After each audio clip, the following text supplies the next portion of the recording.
there is no sinner that can outmatch this one's level of passion. An avid aficionada of all things Fixer, she adorns herself with a variety of Fixer-related merchandise. They won't affect her performance in combat one way or another, so there's no need for you to restrict her from keeping her decorations. She is deeply immersed in the role of a righteous Fixer, hence the exaggerated mannerisms akin to those of an actor. Has such a thing ever existed, really? It's advised to play along with her for a smooth mission.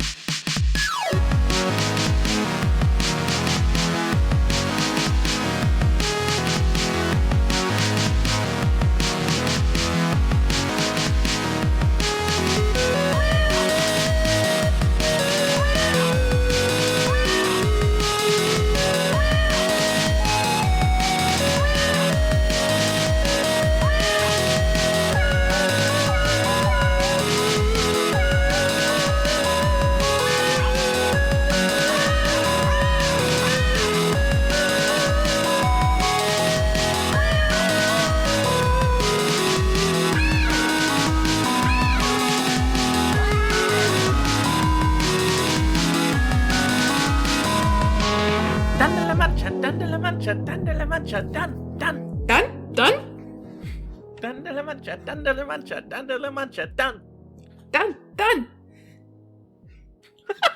Fucking Christ. I like that. I like that if someone went straight from the bonus episode into listening to this episode, that they would get this immediately. They'd be like, aha, I know that. It was at the end of the bonus episode. And if you haven't listened to the bonus episode, You're like, what the fuck? You're like, what the fuck are they talking about? Bitches from Zukoke Night.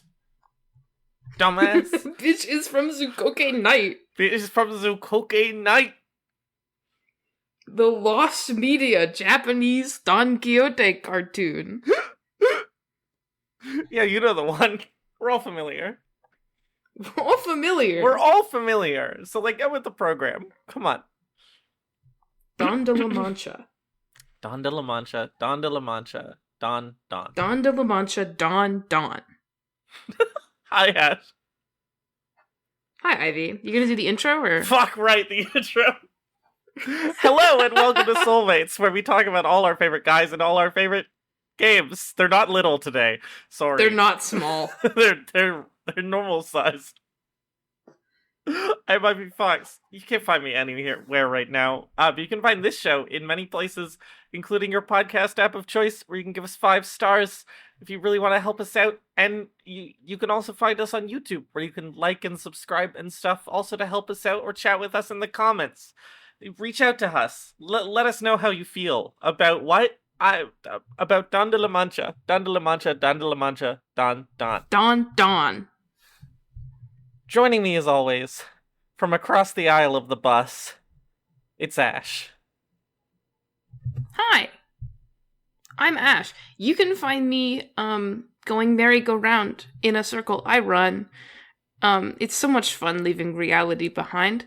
I don't listen to the rest of the song. I never got past the first phase of that boss fight, and so as far as I'm concerned, that's all there is to Hero by Billy, is the part where it's like, la la la. That was my only bit for this section. That's fine. We already did bits in the bonus episode. This is for serious business. business. I run the show's social media. It's at soul-mates-podcast.tumblr.com. You can send me asks. Apparently, you can talk to me. You can engage me in scholarly discussion about the collected works of Yi Song, who this episode isn't about, but it's related. I've become the scholarly discussion of the collected works of Yi Song ask box, and so if you're, like, reading the collected works of Yi Song, I guess that's where you go. I'm not sure where else you would go, other than soul-mates-podcast.tumblr.com/ask. So. Also, if you're reading Don Quixote, which you should do, go there and talk to me about it, but, like, via proxy. By proxy, yeah. Yeah. Ash will filter out all the bad Don Quixote the book impressions from me, so I'll only get the I will, reviews. yeah. This is maybe not even a joke. You can also support me at ko-fi.com/asherlark, and you can support the show at ko-fi.com/ivyfoxart, all one word. Back to you. Nope. I got ahead of myself. Our art is by Rye Garden, who you can find on Instagram. Our music, it's by Sueños Electrónicos, who you can find on Bandcamp. This season, we are talking about the characters from Limbus Company, a blend of cute and appealing sinners with action RPG brawls or something. I never remember it, even though I always want to remember it. You know what it is. It's Limbus Company. It's by Project Moon. It's Limbus Company. That part? It's Limbus Company. Hello. Welcome back. It's a new season, and like a new season, not a new season of the show, we already have 3 of those. Season 4. It's a new season of the Earth, and that means it's Limbus Company time. The Earth has rotated once again. The seasons have changed. That being said, it is still 80 to 90 degrees outside where I am, so it feels like we're kind of still in Don Quixote summer for me, even though it is intellectually and realistically fall. It's Sancho September. That was gonna be my thing. It's Sancho September. It's Sancho September, oh baby. My God. Hey, if you haven't played Canto 4 of Limbus Company and don't want to be or Canto 7, sorry. If you haven't like Canto 4, the collected works of Yisong. If you haven't read the collected works of Yisong and don't want to be spoiled on Crow's Eye View, if you haven't played Canto 7 of Limbus Company, maybe you just don't care, and thus you're welcome to listen to this episode of the podcast. If you do care about spoilers for Canto 7 of Limbus Company, this one's not for you. I don't think you can talk about Don Quixote after Canto 7 of Limbus Company without doing massive spoilers. I'm gonna do a massive spoiler right here, okay? Just to filter people out, okay? Ready? 3, 2, 1. Don Quixote is a guy who likes to have a good time. Whoa. Also, she's a so we're gonna talk about every spoiler from Canto 7.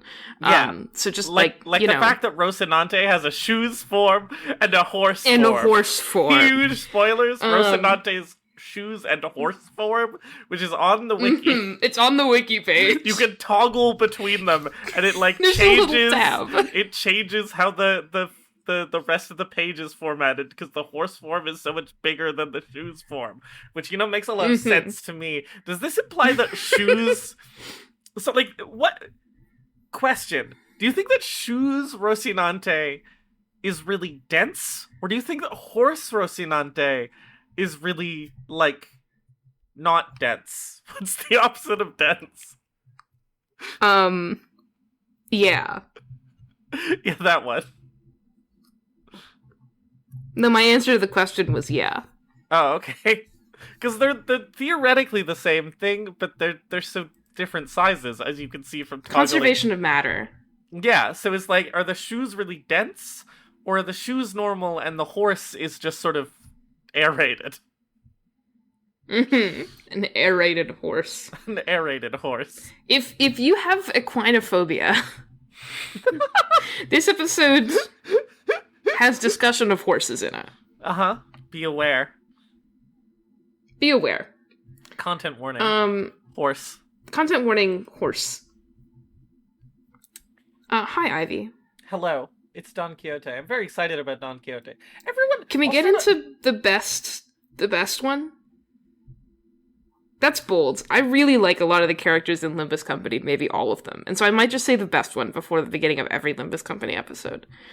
But Don Quixote is a particularly good one. I was about to say that I feel like Don Quixote is kind of she hits a really nice medium where I feel like she's the broad favorite in a lot of ways. While also being the favorite of a lot of freaks. She has both broad appeal and niche appeal, and I think it's along awesome. with a really, really clear character, which I think, she just hits. Everyone loves Don Quixote, Everyone loves Don Quixote. Don Quixote is definitely the face of Limbus Company on the external. Like, if you don't know much about Limbus Company, the people from Limbus Company you've probably seen are Gregor or Don Quixote, depending on which side of, like, Limbus Company fandom you've seen. Yeah, if it's memes, it's all Don Quixote. And, like, 25% Gregor. If it's, like, serious shit, it's, like, 75% Gregor, and then... No, it's like 85% Gregor and like 15% Don Quixote. Yeah. And so like those two kind of are pivotal, which is neat because they're chapter 1 and chapter 7. So they're at the beginning of the first act and the beginning of the second act, if you will. Even though it's not a 2-act structure, it's really more of a 3-act structure, I think. Uh-huh. That being said, maybe a 4-act structure. Who's to say? I don't fucking know, man. A 12-act structure. A 13-act structure. Everyone loves Don Quixote. They really did. Like, again, I'm a Don Quixote snob, as discussed in the bonus episode, which you should go listen to, I guess. Yeah.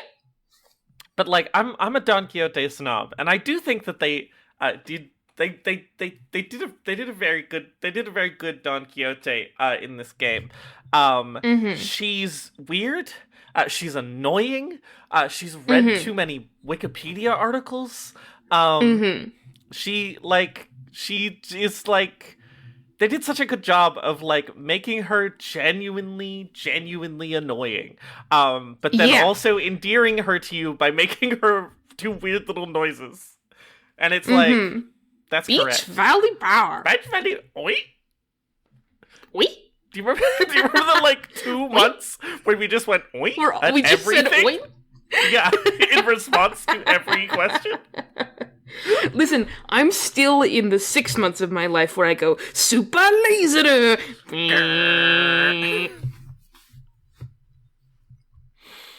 I do think that this is, you know, this is not directed at you, but you do this.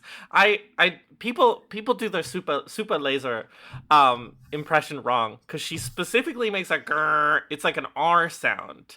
It's not a ba. It's a grrr, grrr. And I'm picky about this. It's one of my picky about Don Quixote things. If I can like get into, we've filtered out everybody who cares about spoilers, right? Surely by now he just can't dance around for the whole episode. Whatever. They do such a fucking fantastic job of making her both Don Quixote and Sancho Panza through the whole fucking game. It's so good. It's like, I kind of predicted this reveal before the end of Kanto 3, but I wasn't like sold on it. And then I've spent a long time picking over Kanto 7 because it kind of is just like one of the best things ever, in my opinion. It's like, I can't figure out if Kanto 5 or Kanto 7 is my favorite one. They're kind of tied. And I get to write about all my favorites.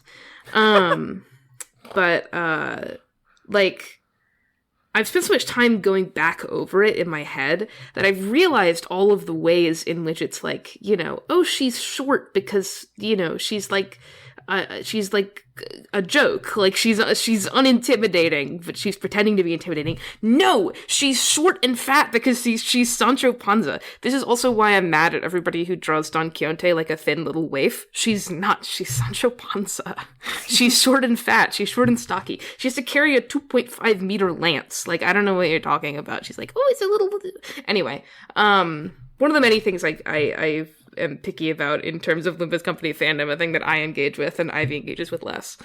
I engage with you engaging with it. Yeah, many such cases. We're sort of Limbus Company engaged in a way. Anyway, sorry. All of this, like, you know, all of the fucking phenomenal job that they do metatextually with Kanto 7 in general, but specifically in this case with, like, everybody genuinely fucking hates Don Quixote. There's like constant moments in the story where it's not like this is a comedy relief character doing comedy relief things. It's like, no, people like want to hurt her. Like, she's like genuinely people don't like her. It's not just the people in power, Virgilius doing, Canto 3 things to her and being like actively threatening. Everybody is like, please shut the fuck up. Like, we don't like you. We don't actually want you around. Like, you're a constant hindrance to the team and an annoyance. And this is both because she's Don Quixote, and thus, like, you shouldn't be Don Quixote because it's a constant hindrance to the people around you. But also the degree to which Don Quixote gets punted around like a football, is extremely Sancho. Like, it's like you can make a sport out of bullying Don Quixote because she's Sancho Panza. You can blanket her. She's prone to being blanketed. Yeah. And I just like I really, as a sort of like book Sancho in particular lover, I really do like her sort of like, deep in Sancho mode version of her. Like she's so like weird and morose and sad and says weird little things that everyone is like, what are you talking about? And she's like, I just want to go to bed. Hey, this is a great time to plug the fan fiction that goes along with this episode. It's called The Wooded Hills Along the Black Sea, which is a long and un-SEOable name for a fan fiction. It'll be in the episode description. It'll be in the episode description. All of the Don Quixote fic I write, of which I've written many, takes titles, except for one, except for two, all of it from now on, takes titles from the Mountain Goats album, Songs for Pierre Chevron, and I recommend listening to The Wooded Hills Along the Black Sea from the Mountain Goats album, Songs for Pierre Chevron, which is about Sancho to me. It's about how you're in the woods and you don't want anybody to bother you. And I wrote fic about Sancho being sort of weird and sad in a funny way, that everyone is sort of, amused by her drolleries. But it's pre-Canto 7, so it's also in kind of a deeply depressed way. She just wants to go to bed. She's Sancho Panza. It's very upsetting. Yeah, and the thing that I like about it, I mean, I've only read a snippet, but I understand. The thing that I like about it is, again, it both gets at this sort of like people think that Don Quixote is this sort of amusing object, and people think about this of Sancho also, but they also sort of understand Sancho as sort of the more reasonable one, and so when they get to just talk to Sancho, they're sort of like, oh, thank God. Yeah.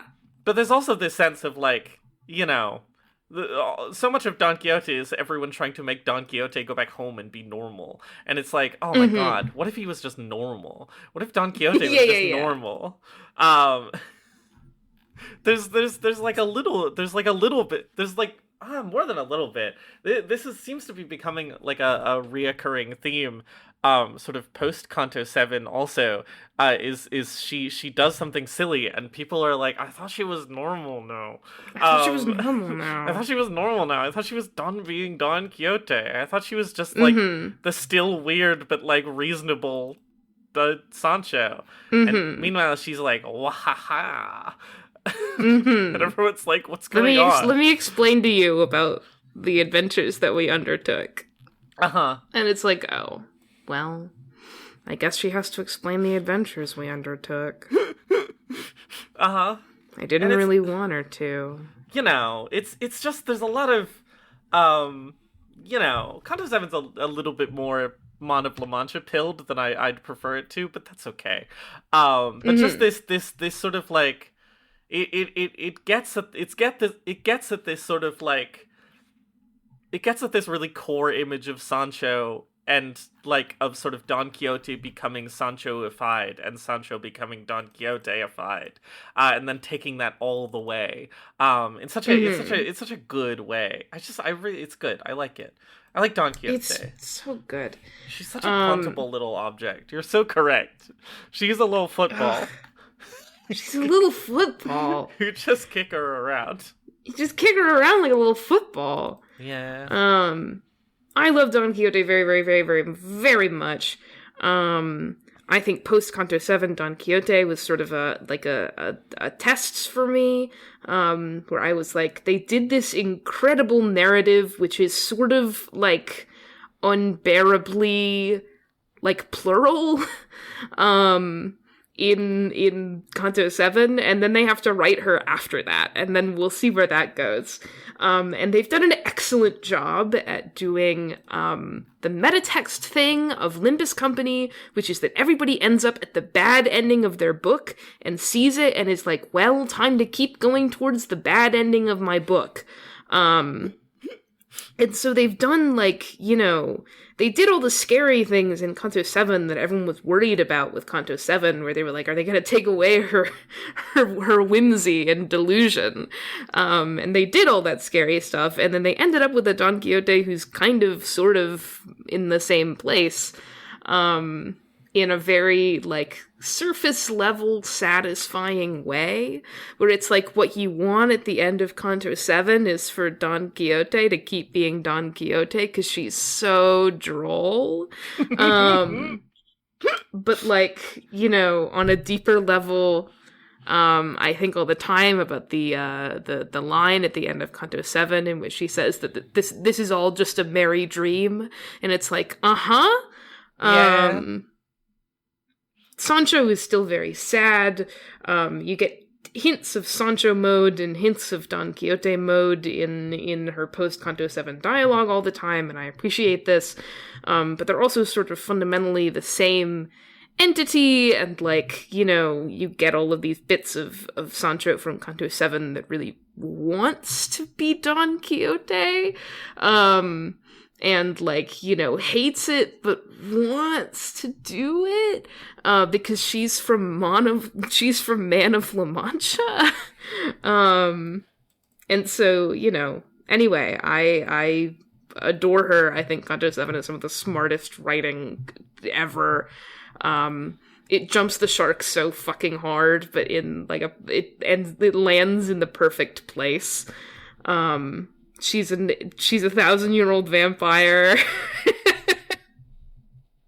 Canto 7 is about 1,000-year-old vampires, and it's a metaphor for addiction, and it's also a metaphor for abuse, and it's like a whole thing.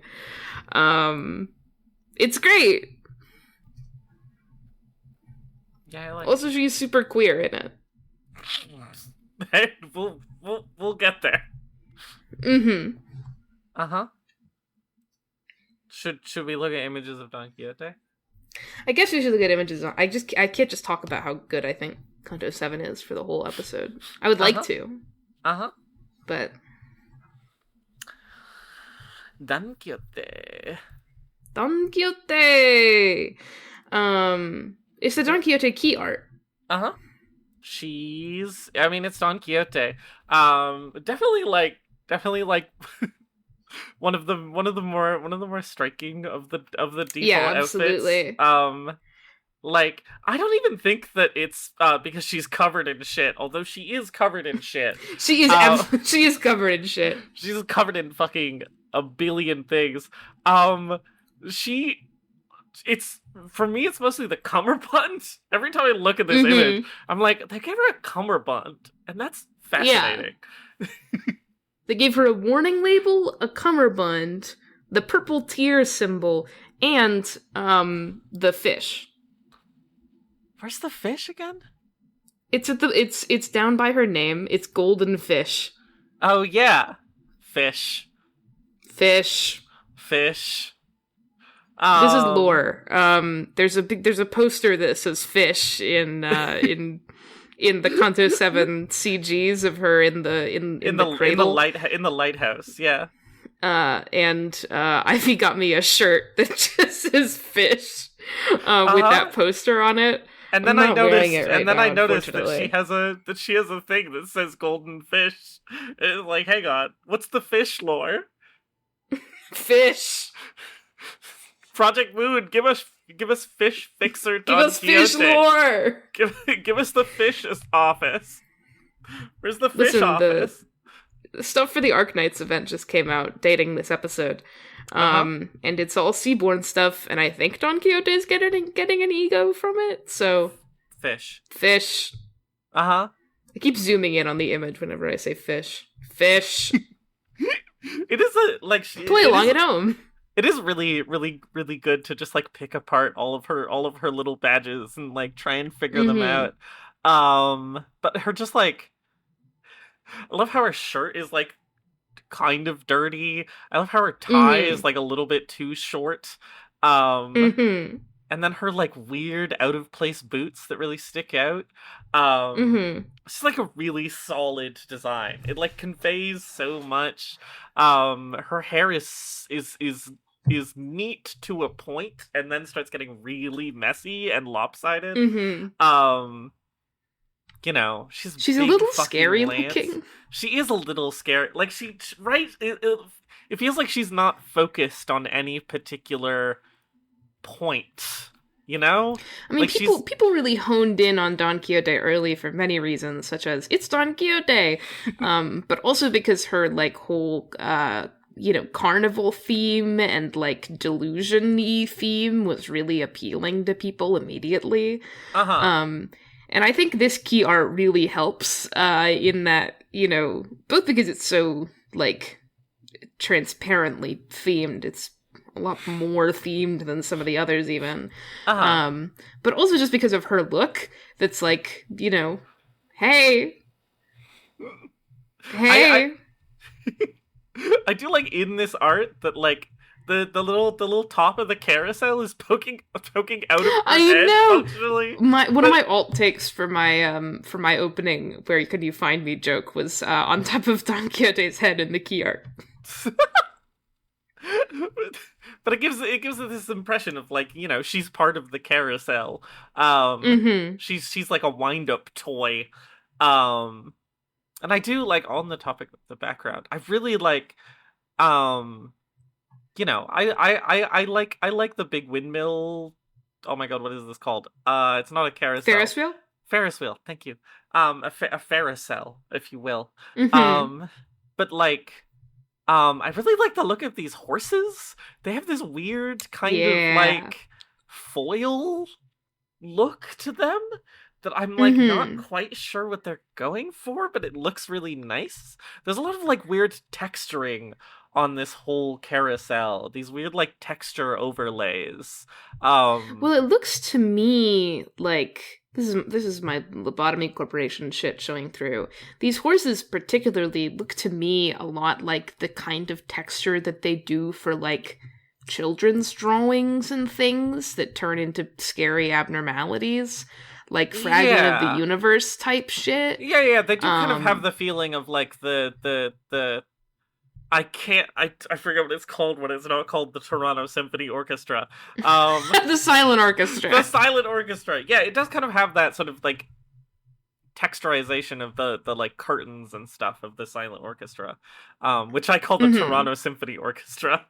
Because it's TSO. Because it's TSO. But it's like...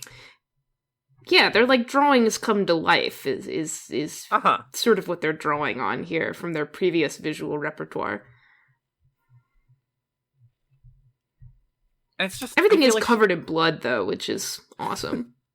And I feel like she sort of, like, there are ways in which, like, she fits into this image nicely. Again, she looks like a little wind-up toy in front of the carousel.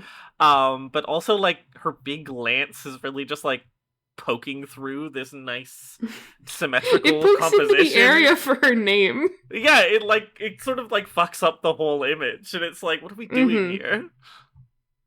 Check out my big ass lance. Check my big ass lance while I stare emptily into the distance. This is a secret tool that will help us later. It's just a really solid design. Like It really is. she wears the long coat to give her sort of like a cape feel. She has a sort of buttoned upness to her that gives her this sort of like faux professionalism, which contrasts against all of her stupid little laminar pins. It's just like really, really solid. I mean, yeah, the cummerbund like cinched waist with the long coat that drapes out gives her just the right amount of like she's charming and handsome in this way. Yeah. And she's got like a little bit of an antiquity to her, despite the fact that like everyone in the city dresses in a million different ways. She's just like a little bit old school, which again sort of contrasts against her weird. She's just such a weird object. She is. She's such a fucking weird object. She's a 1,000-year-old carnival vampire from the fucking Middle Ages.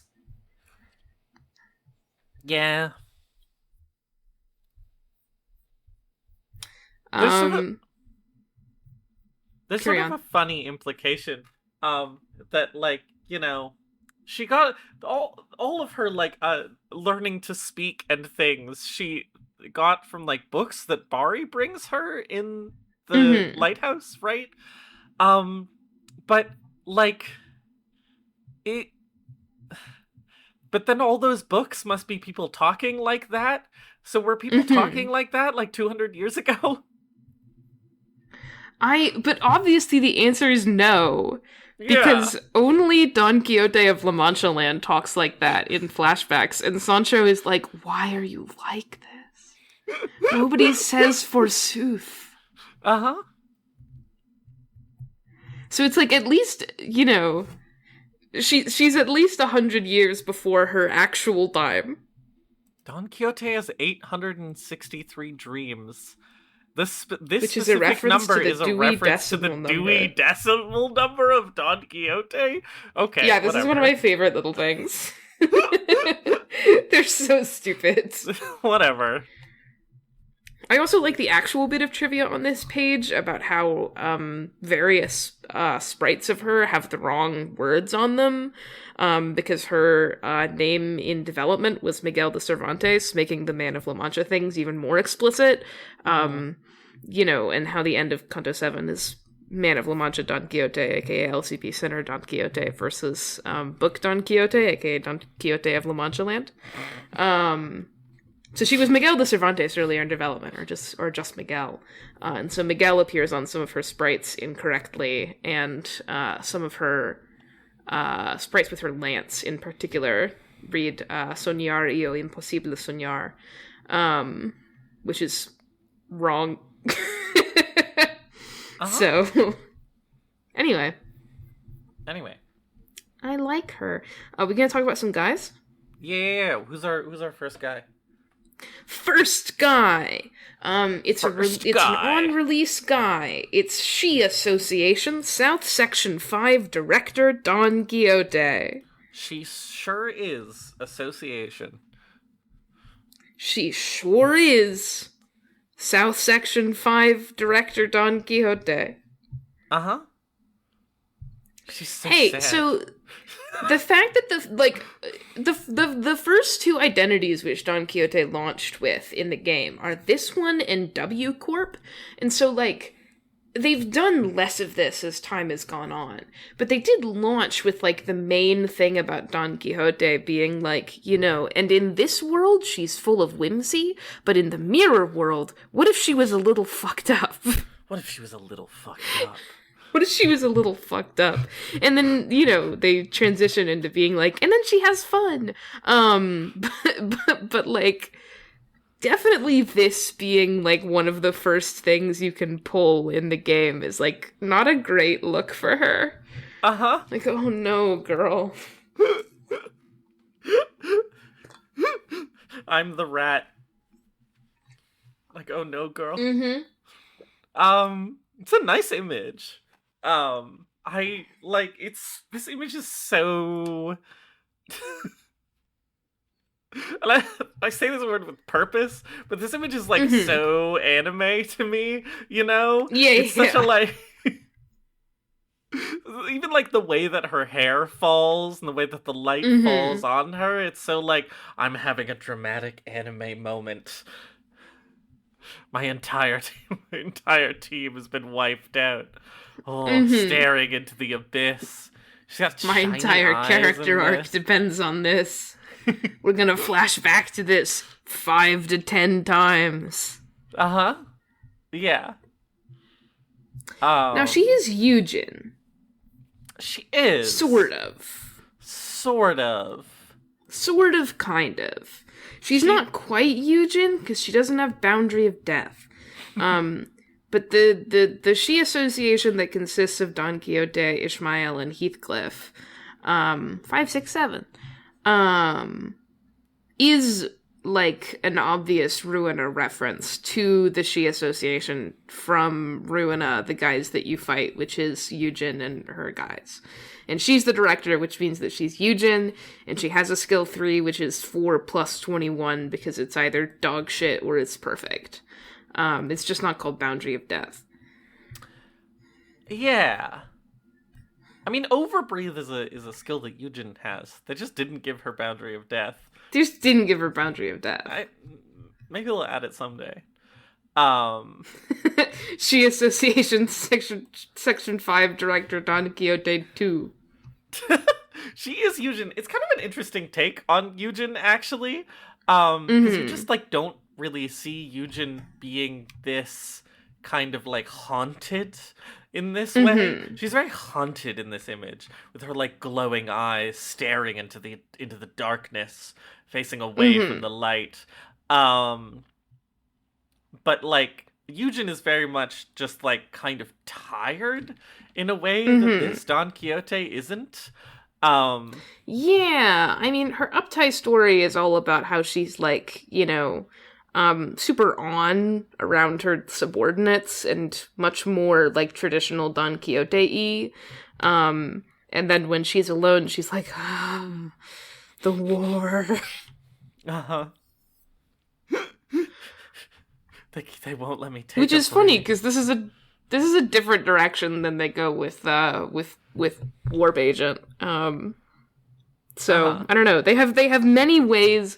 146 or whatever dreams. 136 dreams of how they can fuck up Don Quixote.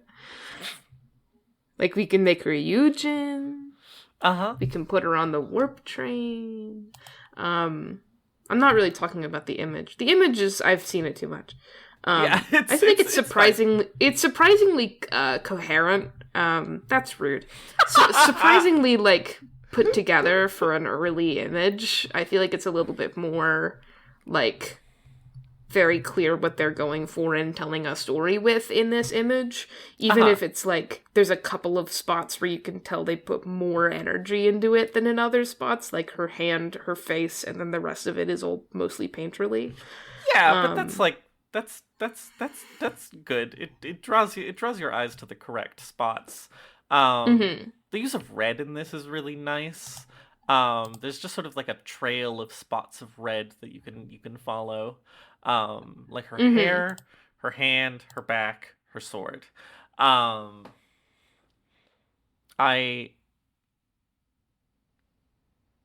There's like a, I don't know. I don't really have that much to say about this. There's nothing really fucked up about it, but also, like, the She Association outfit is sort of famously, sort of almost frustratingly simple. Yeah. And we talked about it in 2 previous episodes also. It's like a strong composition. It's executed well. It's very simple. I like that this sign in the background is written with fake kanji to make it feel more Japanese. Thank you, Project Moon. Thanks, Project Moon. Keep up the good work. I like this rat. I also like this rat. I've never noticed this rat before. It's just like an effective, sort of simple composition. Mm-hmm. And then I really am fond of her, Uptie 3. Is she fighting a spider? Is she fighting a spider? Maybe? Every time I look at this image, I see this, like, flash of light that she's, like, jumping through, and I'm like, is she fighting, like, a mechanical spider? I thought that was a bunch of guys, like, dying. But it does look a little more like a spider. I guess so.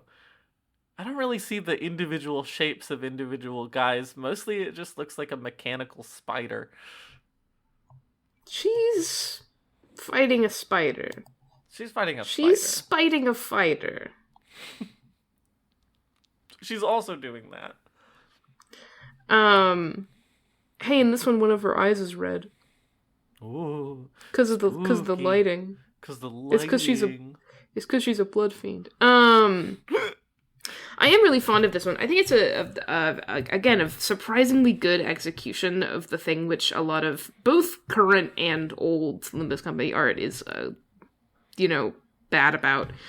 Which is, first of all, my wife the blur tool, and second of all, I have to be in a very exciting fight scene doing a thing, and so half of the image has to be blurred action lines.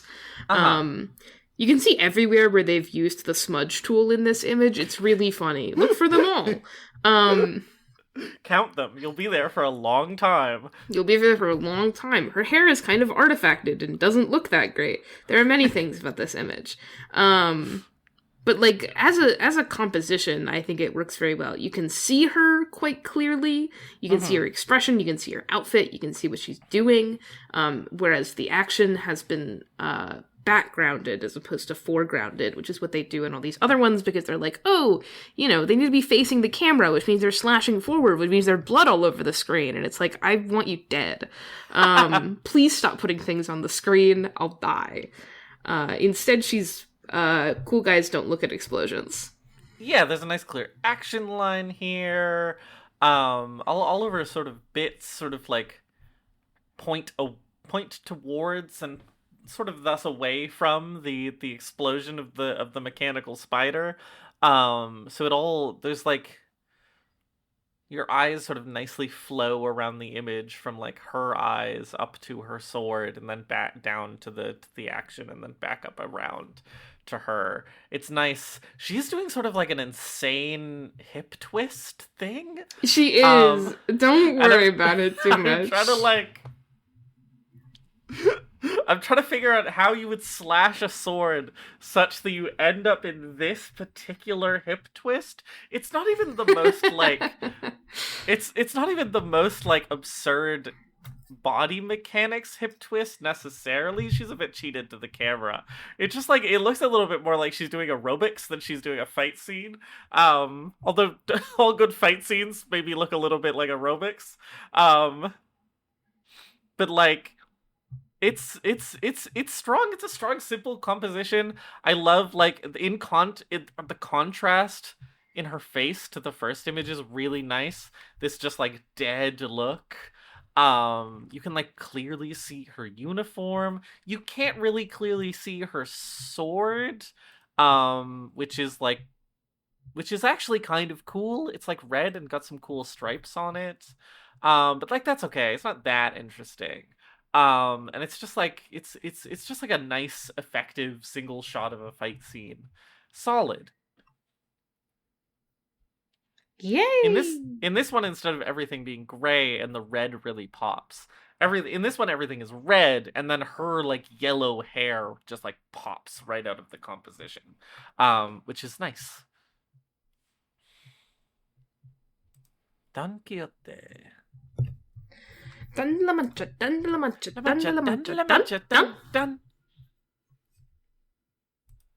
Next up, it's the one I was talking about earlier. It's W Corp L3 cleanup agent Don Quixote. She loves doing homework. She loves doing homework. Trivia about this wiki page is that her little opening line here has the last word in bold because she yells it so loud. And then I think it's vibrates. very funny. This was the primary meme after the Limbus Company like teaser trailer hit. Is just like Warp Quixote vibrating. Which is very funny, in fairness. I also like how she grips this, like, Sharpie pen in a fist. This image is like is just like so good. The expression on Ryoshu and Hong Lu's faces. Roja, like, but yeah. Oh my god, I'm stupid. Roja. Roja's like judgy little eyes. The fact that like their eyes are like filled with the blue reflection. I mean, I guess both of these people also have blue eyes, so fair enough. But they're like their eyes are filled with the blue reflection of the screen, while Don Quixote is sort of like lit by this inner light. She's radiating stars. She's like radiating her own light in contrast to the blue light. It's really good. All of the different colored tabs on her fucking paperwork, which is kind of drawn insane as an object. It looks a little bit more like a taco than a paperwork. But that's okay. She's just so excited. That stupid little kitty mouth. It's just like, it's cute. It's just cute. It's just simple and cute. It is. Her little like 3. She's so cute. She looks nice and sort of chubby in this one with her like fluffy shirt that doesn't quite fit right. She's just so excited to be doing homework. She's so excited about taking notes in the lecture hall. I do like this hint of rare Roja being pissed that you get in this image. It's a good early characterization of Roja and Honglu. Roja, who hasn't actually gotten this ID, which is still sad, but Honglu has. I like to imagine all of the W Corp Up Taiwan images in the same room. I mean, some of them are like out in the street, but like Ryoshu is obviously teaching this intro course, and she's mad about it. It's awesome. I love them. This image is good. This image is iconic for a reason. I don't think any more needs to be said about it other than that it's iconic for a reason. She's just so glowing. She's just glows. She's sparkling. But look at the halo of light around her that like is sort of is maybe radiating from her, maybe like just coming from behind in the blinds. Like it's just like it's such an effective, clear, sort of centralized composition. It looks so good. It's so fun. I like it. I mean, everyone likes this image. Everyone loves Don Quixote. Everybody loves Don Quixote. Everybody loves Don Quixote. Everybody loves Don Quixote. Moving on. Well, what if she was a little fucked up, though? Whoa, what if she was like, whoa, dude. Whoa. The cracks running through this image, can you guess what they are? That's right, it's the smudge tool. Anybody in here love the smudge tool? Uh-huh. Wow. Nobody in here loves the smudge tool as much as Project Moon. Specifically Project Moon, like 2 years ago. Yeah. Like, the smudge tool. The smudge tool. These backgrounds, they really like this. W Ryoshu came out after this, right? W Ryoshu's a little bit later, yeah. They really like these particular W Corp passengers. I feel like compared to sort of like their usual shit, even like the shit they did in Ruina are kind of boring. They're just like guys without faces, I guess. And I'm like, Mm-hmm. they're not like sort of amalgamated flesh monsters. And I'm like, it's not their best work on the sort of W Trade Love Town stuff, you know? Yeah, that's okay. That's The fine. other W Corp images I think have more interesting ones. I'm thinking about Otis in particular here because I'm always thinking about W Corp Otis. And this early one doesn't have as much.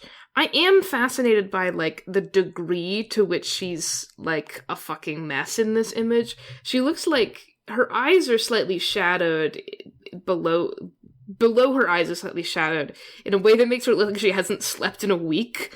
Her hair is normally very yellow, and in this one it's like yellowish brown.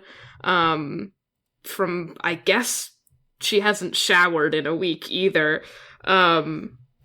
And like you will never see her eyes look this haunted again past She Association and this. They never do this anymore. But in this one, she barely looks like Don Quixote. She's like too busy being. I gotta go to work. Yeah, she's just kind of like a sad work boy. Mm-hmm. Working at the horrible train McDonald's. We got torture chamber tomorrow at Oh work. man, we got torture chamber tomorrow at work. Dude, come on. It's hard to go to It's hard to go to the Torment Nexus work. It's very hard. Uh-huh. You have to understand. She's so haunted. She's covered in so much blood. I like covered in this image so though. much It's blood. it's an effective image. It is kind of functionally like it's funny to think of these two images as releasing right next to each other. Like this one and Uptie 3 of She, because they're kind of like literally the exact same shot. Like, you know, the energy is coming out in front of her, but it's the same sort of like, you know, I've leapt through my opponent and I'm doing a cool sort of action post attack action pose kind of thing. It's just the same thing. And like I don't mind it. It is just kind of the same thing though. You know, the lighting in this is really fun. There's some really intricate sort of like there's the blue lights in the background coming in, like in multiple places. And there's this like big shot of purple like coming from in front. That has all these sort of like weird intersecting rim lighting things. Which is fun. I generally like how they do these W Corp swooshes. You know, it's compelling. I would be like, ooh. Everyone loves W Corp. Everyone loves W Corp. This is just true. Yeah. I still kind of wish that I had one of those W Corp baseball caps. You could just make one. I could, it's true. Wouldn't Just be that embroider hard. it on a hat. Yeah. Or just make an iron-on patch of it and put it on a hat. But they sell them. They sell official ones. And it's like, that's pretty fucking good Project Moon merch. Like, nice, subtle Project Moon merch is to have a little W Corp cap. I've given up on subtlety. I bought the Dante biker jacket, so. You can wear it with your fish shirt. I can wear it with my fish shirt! Many people are saying this. Also, I love her dual daggers. You can't really see them that well in this image because they're off screen. But if you look at her sprites, I think her dual sword thing is pretty fucking awesome. I feel like you can see it sort of, you can see it just enough in the image to get like a reasonable idea of what she's got going on. Although I don't know, she could have like. It sort of could be anything, but they are cool swords. I wish they were a little bit more in this image. This image is a little doesn't have that much going on. It's fine. I feel like you should be able to see like one of her swords poking through like the bottom of the X, the energy X. And you just can't, and that's not necessarily like an art issue. She's just holding it in a particular way you can't see, I suppose. But it doesn't mean that you just like, you could have just put the weapon there instead of like a blue smudge, and then we can see more of the weapon. But it's okay. It's fine. It's fine, I guess. It's fine. It's fine. It's fine. It's fine. It's fine. It's fine. One more and then break? Yeah, it's fine. It's fine. It's fine. Next up, it's En Kurt Mittelhammer Don Quixote. Wow, what if she was a little fucked up? She goes, hoo. Hey, this Don Quixote is hot. Uh-huh.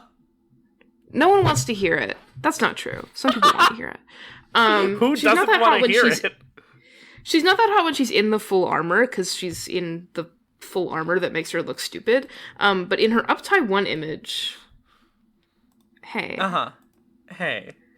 I don't know who needs to hear this today. But women in tank tops. It's not even really a tank top, it's just a sleeveless top. You can see her arms, and then she's got the big-ass fucking gauntlets on. And it's like, damn. She's wearing the bottom half of this suit of full armor and also the gauntlets while she reads the scriptures.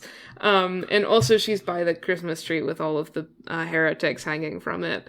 And she looks, again, like she hasn't slept or showered in weeks, and she's terrible. But, like, hey, her arms. They give her really nice arms. They I give don't her know what to really tell you. nice arms. Yeah. It's like... Uh-huh. What is it like? It's like, you know... Uh-huh. Do I? She wears very heavy armor and wields a big, very heavy hammer.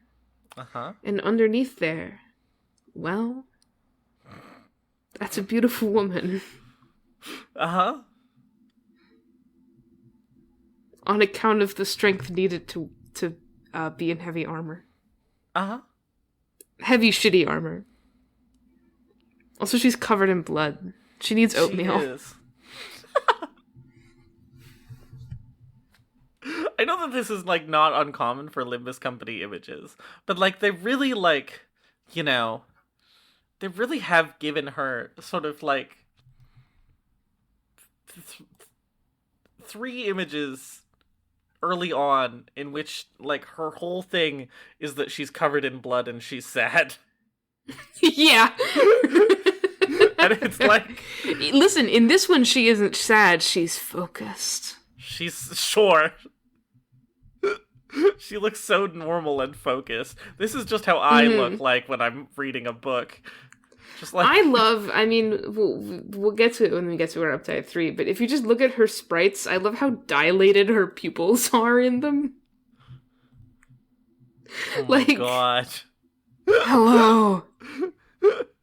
Her eyes are so big in this one. Her eyes are so huge. I mean, she always has huge eyes, but, like... They really want to emphasize the smallness of her actual iris and pupil, which means that they make her eyes huge. Yeah, they want to emphasize this sort of staring aspect. This is how I look. This is how I looked the first couple days of having glasses. Huge eyes.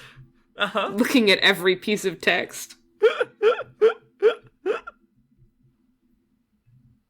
I do really appreciate, this is a nice, I feel like we haven't gotten this sort of, like, I think this armor set looks stupid, which is fine. It is stupid. We discussed this in the previous episode. But this is a really nice sort of breakdown of it. This sort of, like, disambiguation of it. You can, like, clearly see, like, oh, this is how the chest piece attaches to this part. Or the helmet is, like, attached to this shoulder bit.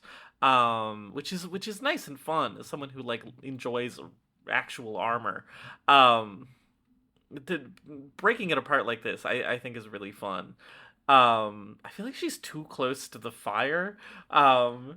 really sort of scares me. I feel like the fire is going to like heat up this metal armor, and then she's gonna go ouchie. She's too close. She won't go ouchie. She's too focused. She's too focused. I like the implication. All of the N-Corp uptie stories are about how they're getting brainwashed, but I like the implication in her particular uptie story that she is not in fact getting brainwashed. It's just like Nigel and Hammer were the first ones to give her something to get obsessed with, and she's like, "Oh, great." She's not eating the brainwashing oatmeal. She's just like. She's just like, wow. She does it for the love of the game. I love the righteous cause. She's like, I love justice. And it's just like the thing is, is it like the further we get into this series, the less we have to say per image, because we're just like, it's just like this other image and that's it. That's how I feel this episode, at least thus far. But like this one is sort of composed exactly the same as all of this set of N-Corp IDs have this exact same composition, where it's like guy in the middle who's sad and focused, and then to their left is a pile of bodies, and to their right is a big the fire. Yeah. I mean, on Heathcliff, the fire's to the left and the bodies are to the right, but like, that's just how it goes. That's just what it is. I do really like how this image is drawn, though. Like, I'm there's very little obstructing the actual image that you want to see, but the things in front are just barely blurred, so you can still tell what they are, and I think the little bits of soot from the fire are quite nice. The deep blue purple shock of the background or of the night sky is quite charming in this one. There's a lot of really good details to this one that I think make it a little bit more like instinctually appealing and less instinctually boring than some of the other N-Corp images. I genuinely agree. I do think that the blue sky is beautiful and kind of grounds this image nicely. You know, she exists in the real world in a way that she's not just in fire hell. Yeah, like as opposed to ice hell from Dante's Inferno. Like the sky is there, you know? And like again, all of these sort of like all of the pieces of the armor that this whole image is full of like individual pieces, like the gauntlet and all the bits of armor and the scroll that she's reading, and you know, her beautiful upper body and her face. It's full of like individual objects in sort of a cluttered, very naturalistic kind of arrangement that are all like individually fun to look at and pick apart. And like I genuinely think that this is maybe the best N-Corp image that we've looked at. I agree wholeheartedly. It's just like every bit of this image is fun and appealing to look at. In a way that I think a lot of the others of this set are just not. And like she's got such a clear thing to her, even though like, you know, this sort of like blankness is pretty normal for this set. The big eyes, the particular messiness to her hair, and it's just like it is like a nice image. It's got good colors, it's got good objects, it's got good line work. Now she was released alongside The One Who Shall Grip Sinclair. They were released at the same time and on the same banner. Which, of course, The One Who Shall Grip is our very first season featured ID. And now, of course, they do those as solo banners, and also they've stopped doing 2-star identities. I mean, not entirely, but they've kind of stopped doing them. But, you know, I just say this to say how much more excited I was about this one than I was about The One Who Shall Grip Sinclair, who kind of looks like shit. Yeah. I like that. Being said, if we move to her uptie 3... Bong. I didn't have any more to say about that. It's just like... Bong. Hey, it's my friend the smudge tool. Point at all the places it is in this image. 1, 2. Uh-huh. And she looks like tired and fanatical, but in sort of a more like she looks like little hemorrhagia kind of way. The action isn't framed like badly, but there is like a whole like, you know, solid sixth of the image that's just taken up by Dark Automaton, who's having a hammer put into them. And so like really the amount of this image that matters is a square and not like the actual aspect ratio of the image. I feel like this image like just I feel like this image really wants to be more zoomed out, and the zooming in like doesn't increase the impact of the thing that's happening in a significant way. I feel like if not that the line of movement of the hammer isn't clear, although it's like it is kind of weird to me that like this line of this like, you know, very obvious line of action they've drawn, like swooping around the right side. Is it just me, or is the fact that it comes from the front of the hammer and not the back of the hammer kind of weird? Because well, like no, it's coming. Oh yeah, I guess you're right. That it ends at the nail and not the hammer. Yeah, because it like it's I guess the line of action then sort of like folds around forward, like it's just like which is weird. It fucks with the perspective in a weird way, in a way that I don't know why. It's just weird. And like it's not that it's hard to follow, but it does feel like I feel like it would just be more satisfying if you zoomed out like a little bit and I could just see the whole line of action instead of it like cutting off screen. I don't know. It's just like, and like if you wanted to zoom in to emphasize this like nail being driven in, that feels like in a weird part of the composition. Like the camera could also like lower a little bit, and then like that's a bit more central. Right now it feels kind of shunted off to the bottom in a weird way. It's just like a little bit the balance is not quite there in sort of like an indescribable way that I'm trying to get at in this one. You know what I mean? Yeah. I don't like Guido Merceau is there in the back. This is unrelated. He just has a cameo in there. Oh yeah, there he is. I feel like she's doing like, hang on, let me poke around some N-Corp fanatics. I feel like she's doing a much more interesting thing than most of the other ones are, right? Like she's doing the hammering the nail into the thing, which is like, you know, that's the thing that they do. And that's neat. Like she's doing so much more. All of the other ones are just sort of standing there with menacingly with a hammer, and she's like she's doing the correct action. I just feel like they framed it like a little bit like shit. I do really like, if we look at her sprites, they have the skill 1, skill 2, skill 3 on here, as well as her idle animation, but her idle animation is normal. The way that she moves and the way that she's, like, stutteringly keyframed in these is really good for her sprites. This, like, the heft that she moves with, where everything she does is, like, slow and then extremely fast. She's very jerky. It's like, it's a very satisfyingly, you know, drawn image in battle. It's just that, like, you know, first of all, her with the full suit of armor on is less flattering than her in a beautiful sleeveless top, but, you know, whatever. And also she has to be a little bit more of an N-Corp fanatic, which is intrinsically a little bit less interesting.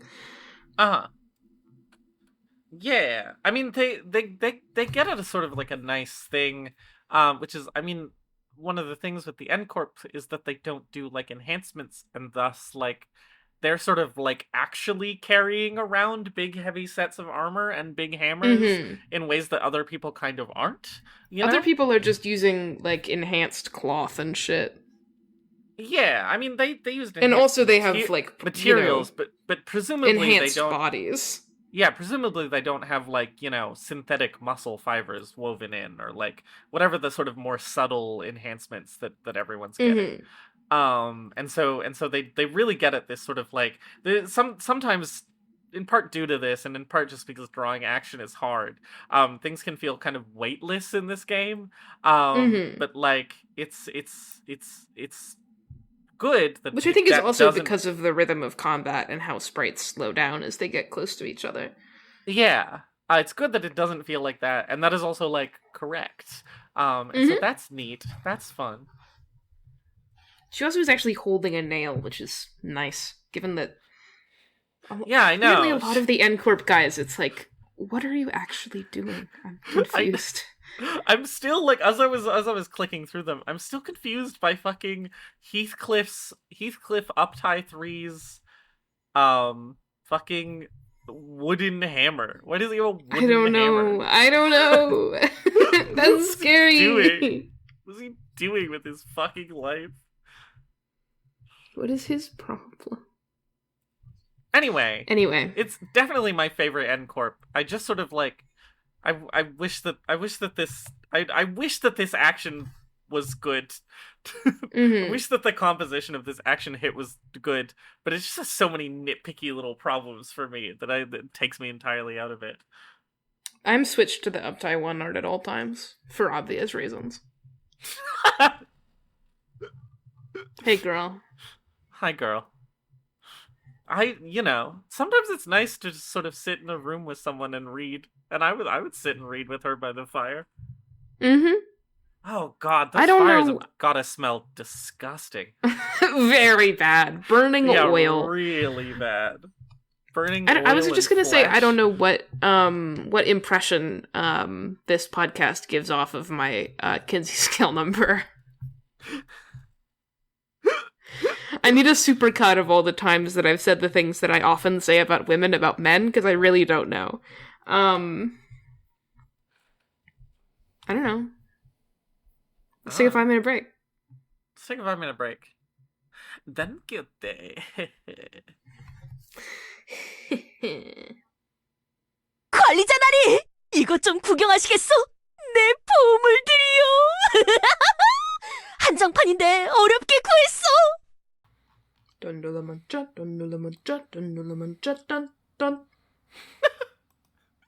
Key change. I'm just playing with my toys. Uh-huh. Bum ba dum bum bum ba dum bum bum ba dum bum bum bum. Bum ba dum ba. Donna la mancha.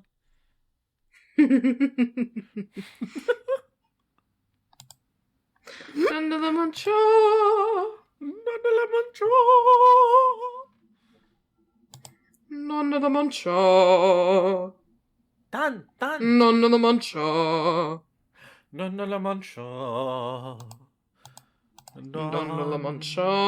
De la mancha. Dan, hello, welcome back. Hi, welcome back. Great. Probably the best cold open we've ever done. Yeah, we've never done it better. We've never done it better. We've never done it better. We've never done it better. We've never done it better. Wait, that's a really good episode title, actually. That's a really good episode title. I try not to put the character names in the episode title, but that's pretty good. Mm-hmm. Dawn might be Hey, you excited for everyone's favorite girl?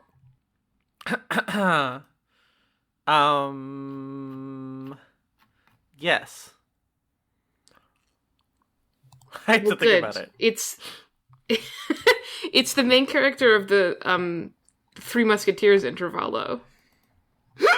Sank Association South Section 5 Director Don Quixote. Canto 10. I'm not saying this to make fun of you. Canto 10 is gonna get a Three Musketeers intervallo. Trust France. Me. That shit's in France. They got fucking France. Hey, Kanto 10 is frighteningly close. Yeah, it's funny. I was thinking about this. I was like, oh god, we really are like getting close to the release date of the thing that we're talking about. Like Kanto 7 was a while ago, but it was so much more close to this episode than any other episode. Dear listener, this was recorded a week before the end of the spring cultivation event, which is in between Kanto 8 and Kanto 9. So we're gonna have to figure some shit out. Just kidding, we already figured it out. Yeah, but don't worry about it. We figured it out. Anyway, I love this fucking image. It's everyone's favorite girl. Do people really like this one on the interwebs? Yes. Well, okay. I'm not sure that everybody really likes this one on the interwebs. It's my friend Felix. Uh-huh. Fucking loves this one. That's because he's the biggest Don Quixote head known to man. And it's like, this is the first Don Quixote identity that they released in which she's like actually having a good time. And also she has incredible swag in this one. Yeah, she like really obviously. Does. It's also just like, before we look at her, I want to look at the background because this is just like one. Oh yeah, it's the best. we're in classic like pastoral village town that we always see in ID arts and never see in the game. It's autumn, the leaves are falling, the sky is perfectly blue. This little girl with a bow tie in the corner, whose eyes are like little cartoon eyes, like she's Betty Boop. Look at how detailed every single one of these... And she's like, Mama, look, the men are fighting. Look at how detailed every single one of these NPCs are. They're all doing an action. They all have a design. They all have like intent and like a thing they're looking at. Look at how much the slap in the back of this image has the weapon effects of every annoying Uptie 3 in this game. It's like radiating off of him. We've got guy in a t-shirt just walking by, little girl who's like, Mommy, look! Affronted mother, guy trying to calm it down, the aggressor, and the slappy. And also... Don Quixote. Who's this? An inconspicuous passerby. You weren't expecting her to be from the Sank Association. You wouldn't know from her big feathered hat. Her blue cape. And her very obvious sword. It's just the expression, the like lie. I love the fucking, like, she's looking, the fucking glint of her looking. I look at you and it goes, shwing. The glint of her taking off the glove, just all of the glints are really purposeful to sort of like lead you across the image like a fucking like a dot picture, you know, where you connect the dots. It's like, I really want to like take apart this outfit for various reasons. I mean, I want to take apart this part. Sorry. What do you think I said? Various reasons. But mostly because of her little ruffled sleeves underneath the suit jacket, where it's like, oh my god, you're in some kind of Burgundian style that I'm obsessed with. It's like, also, but like, look at the bottom of this jacket, right? Because it's like, it's a little bit long and it's a little bit flared, so it's like a suit jacket that's also like a tunic. Yeah, like it's crazy. It's crazy. It's fucking... I like that she's a French musketeer, she's a duelist, but also she's got the shoulder cape like she's a fucking matador. Because she's fucking Spanish. I